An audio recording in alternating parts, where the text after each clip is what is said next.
अस्सलामुअलैकुम everyone, welcome my YouTube channel. इस video में मैं आप लोगों के साथ डिस्कस करूंगी कि आप लोग रमज़ान की प्लानिंग कैसे कर सकते हैं। मुझे इस रमज़ान का बेसब्री से इंतज़ार था क्योंकि ये साल का सबसे खूबसूरत महीना है, क्योंकि ये महीना बहुत ख़ास है, बरकत वाला है, दुआएं कबूल होने वाला है, मग़फ़िरत का महीना है।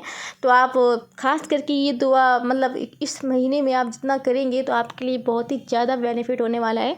तो इस महीने में फ़ालतू काम ना करके ज़्यादा से ज़्यादा अच्छे काम में अपना टाइम को निकालें ताकि आपको सवाब मिले, तो एक कामयाब रमज़ान गुजार सकें आप। इसलिए सबसे पहले आप एक पेन और पेपर लीजिए ताकि आप टाइम टेबल सेट कर सकें। उसमें आप अपने आप से पूछिए कि ऐसा कौन सा गोल है जो आप अचीव करना चाहते हैं इस रमज़ान। फॉर एग्ज़ाम्पल आपका ये गोल हो सकता है कि इस बार आपको कुरान पाक पढ़ना है। जो लोग कुरान पाक नहीं पढ़े हुए, ये उनकी बात चल रही है कि इस बार आपको कुरान पाक पढ़ना है, या आपको नमाज की जितनी सूरह होती हैं, सूरतें जो भी आप लोग बोलते हो, वो आपको याद करनी है इस बार, ठीक है। और उसके बाद ये भी आप सोच सकते हैं कि आपको कुरान पाक को तर्जुमे के साथ पढ़ना है। और प्लीज़ आप लोग कोई ना कोई गोल को ज़रूर सेट करें, क्योंकि हम लोग टाइम टेबल लिख तो लेते हैं, बट अगर उसमें अमल ना करें तो फिर वो तो बेकार है हमारे लिए। तो क्योंकि इस बार हमें सोचना है कि हमें ये सब करना है, करना है, ठीक है। तो अब आप लोग कोशिश करें। जैसे कि कुछ लोग होते हैं 5 वक्त की नमाज़ नहीं पढ़ते हैं, पढ़ सकते हैं। आप इस बार ये सोच लें कि जो भी हो हमें नमाज़ 5 वक्त की पढ़ना है, और एक भी नमाज कज़ा नहीं करूँगा या करूँगी।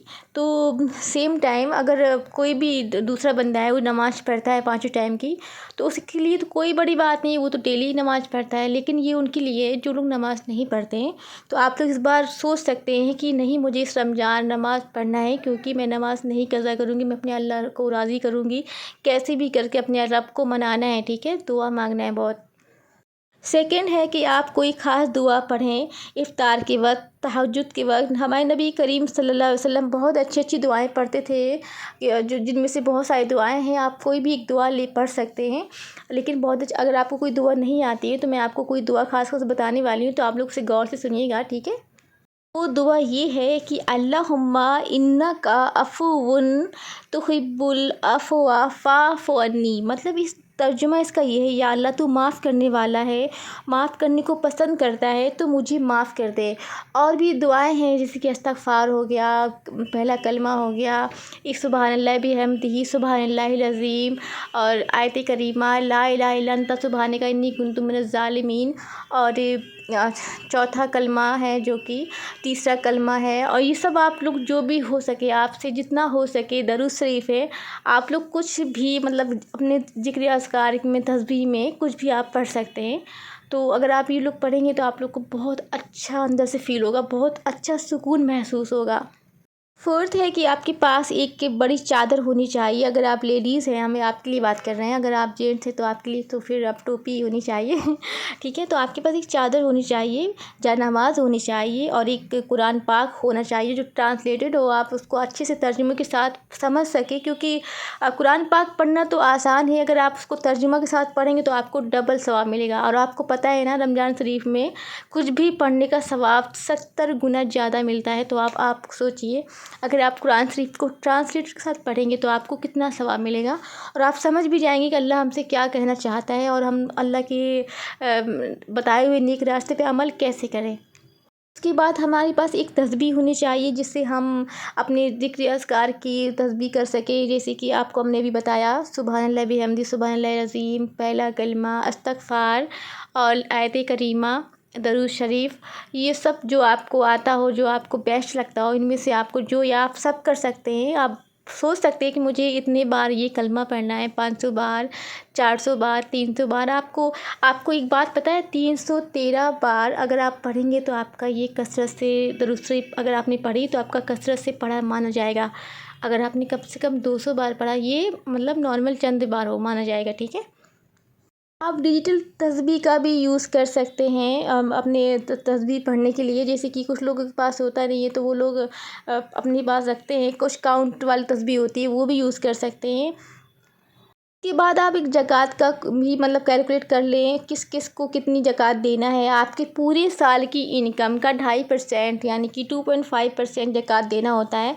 अगर आप सोच लीजिए आपको रमज़ान शरीफ में ही देना है या फिर आप पूरे साल की जो इनकम होती है उसका 2.5% ज़कात को देख लीजिए आप किसको दे सकते हैं। मतलब गरीब को, अपने ख़ानदान वालों को, बाहर किसी किसी को भी आप ये सब सोच के आप पहले से सेट कर लीजिए, ठीक है। बाद आप अपना आउटफिट की तैयारी कर सकते हैं कि ईद में आपको कपड़े में क्या पहनना है और ज्वेलरी वगैरह या कुछ भी आपको ईद में क्या पहनना है, अपना आउटफिट कैसी तैयारी करनी है और ये क्या बोलते हैं इसको, खाना वाना कैसे क्या बनाना है। मतलब जो भी मतलब आपको रमज़ान शरीफ में करना है ये आपको सब कुछ पहले से तय करके रखना होगा, क्योंकि जो रमज़ान शरीफ के ख़ास 10 दिन होते हैं लास्ट के, ये बहुत ही ख़ास दिन होते हैं। वैसे तो पूरा रमज़ान का महीना ही पाक होता है और बहुत ही ज़्यादा बरकत वाला होता है, बट ये जो 10 दिन लास्ट के होते हैं ये मग़फ़िरत के होते हैं। अगर इसमें आप शॉपिंग में या किसी चीज़ में भी आप टाइम वेस्ट करेंगे तो आपका ये टाइम जो कीमती टाइम है वो चला जाएगा। तो आप लोग कोशिश करें कि इस टाइम पर आप सब कुछ पहले से करके रख सकें। में इस लास्ट टाइम पे एक रात आती है, एक शब कदर की रात, अगर वो आपको मिल गई तो समझो अल्लाह ने आपको वो सारी नियामतें दे दी जो आपके लिए, जो आप सोचते हैं। तो अगर आपको शब कदर मिल गई तो अगर आप उसमें कोशिश करेंगे जगने की और पढ़ने की तो अल्लाह आपको बहुत ज़्यादा फ़ज़ीलत से नवाजेंगे। और आपको पता है हमारे हुज़ूर सल्लल्लाहु अलैहि वसल्लम इस टाइम पर एक दुआ पढ़ते थे। वो दुआ है बिस्मिल्लाहिर्रहमानिर्रहीम, अल्लाहुम्मा बल्लिगना रमज़ान। इस रमज़ान में ये दुआ ज़्यादा से ज़्यादा पढ़ना चाहिए, क्योंकि आपको पता है कि जो रमज़ान का महीना है ये बहुत ही ख़ास है। इसको कैसे अच्छा गुजारा जाए, आप हर रमज़ान को या अपने इस रमज़ान को इस तरीके से गुजारें कि शायद ये आपका आखिरी रमज़ान हो, क्योंकि मौत बरहक है, मौत को आना है, ठीक है। किसी को नहीं पता है कि मौत कब आएगी। तो अगर आप इस तरीके से पढ़ेंगे तो हो सकता है आपके अल्लाह बख्शिश कर दें और आप बढ़िया जन्नत में जाएँ। और वीडियो अच्छी लगी तो प्लीज़ शेयर करें। बाय बाय, अल्लाह हाफ़िज़।